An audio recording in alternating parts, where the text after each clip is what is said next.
ओम शांति। आज की प्रेरणादायक कहानी है बंटवारा। सेठ घनश्याम के दो पुत्रों में जायदाद और ज़मीन का बंटवारा चल रहा था और एक 4 बेडरूम के घर को लेकर विवाद गहराता जा रहा था। एक दिन दोनों भाई मरने मारने पर उतारू हो चले तो पिताजी बहुत ज़ोर से हंसे। पिताजी को हंसता देखकर दोनों भाई लड़ाई को भूल गए और पिताजी से हंसी का कारण पूछा।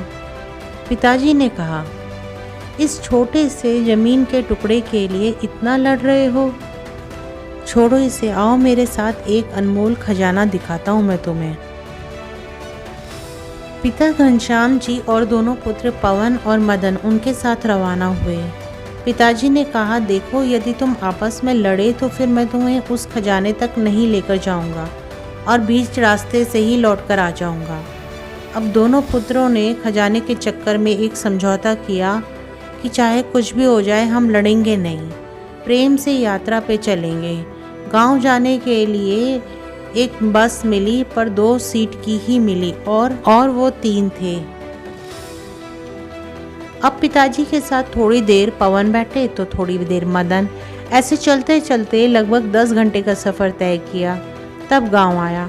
घनश्याम जी दोनों पुत्रों को लेकर एक बहुत बड़ी हवेली पर गए। हवेली चारों तरफ से सुनसान थी। घनश्याम जी ने देखा कि हवेली में जगह जगह कबूतरों ने अपना घोंसला बना रखा है तो घनश्याम वहीं बैठकर रोने लगे। पुत्रों ने पूछा, क्या हुआ पिताजी, आप रो क्यों रहे हैं? रोते हुए उस वृद्ध पिता ने कहा, जरा ध्यान से देखो इस घर को, ज़रा याद करो वो बचपन जो तुमने यहाँ बिताया था। तुम्हें याद है बच्चों, इसी हवेली के लिए मैंने अपने बड़े भाई से बहुत लड़ाई की थी। ये हवेली तो मुझे मिल गई पर मैंने उस भाई को हमेशा के लिए खो दिया क्योंकि वो दूर देश में जाकर बस गया और फिर वक्त बदला। एक दिन हमें भी ये हवेली छोड़कर जाना पड़ा। अच्छा तुम ये बताओ बेटा कि जिस सीट पर हम बैठकर आए थे क्या वो बस की सीट हमें मिल गई? और यदि मिल भी जाती तो क्या वो सीट हमेशा हमेशा के लिए हमारी हो जाती? मतलब कि उस सीट पर हमारे सिवा और कोई ना बैठ सकता। दोनों पुत्रों ने एक साथ कहा कि ऐसे कैसे हो सकता है, बस की यात्रा तो चलती रहती है और उस सीट पर सवारियां बदलती रहती हैं।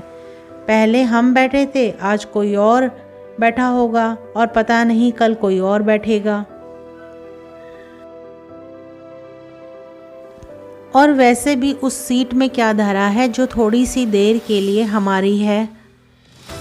पिताजी पहले हंसे और फिर आंखों में आंसू भरकर बोले, देखो यही मैं तुम्हें समझा रहा हूँ कि जो थोड़ी देर के लिए जो तुम्हारा है, तुमसे पहले उसका मालिक कोई और था। थोड़ी सी देर के लिए तुम हो और थोड़ी देर बाद कोई और हो जाएगा।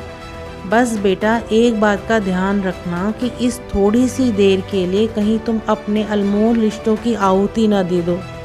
यदि पैसों का प्रलोभन आए तो इस हवेली की इस स्थिति को देख लेना कि अच्छे अच्छे महलों में भी एक दिन कबूतर अपना घोंसला बना लेते हैं। बेटा मुझे यही कहना था कि बस कि उस सीट को याद कर लेना जिसकी रोज़ सवारियां बदलती रहती हैं और उस सीट की खातिर अनमोल रिश्तों की आहुति ना दे देना। जिस तरह से बस की यात्रा में तालमेल बिठाया था, बस वैसे ही जीवन की यात्रा में भी तालमेल बिठाते रहना। दोनों पुत्र पिताजी का अभिप्राय समझ गए और पिता के चरणों में गिरकर रोने लगे।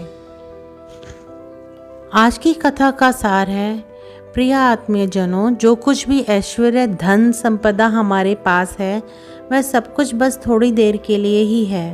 थोड़ी थोड़ी देर में यात्री भी बदल जाते हैं और मालिक भी। रिश्ते बड़े अनमोल होते हैं। छोटे से ऐश्वर्य धन या संपदा के चक्कर में कहीं किसी अनमोल रिश्ते को न खो देना। ओम शांति। नित्य याद करो शिव परमात्मा को।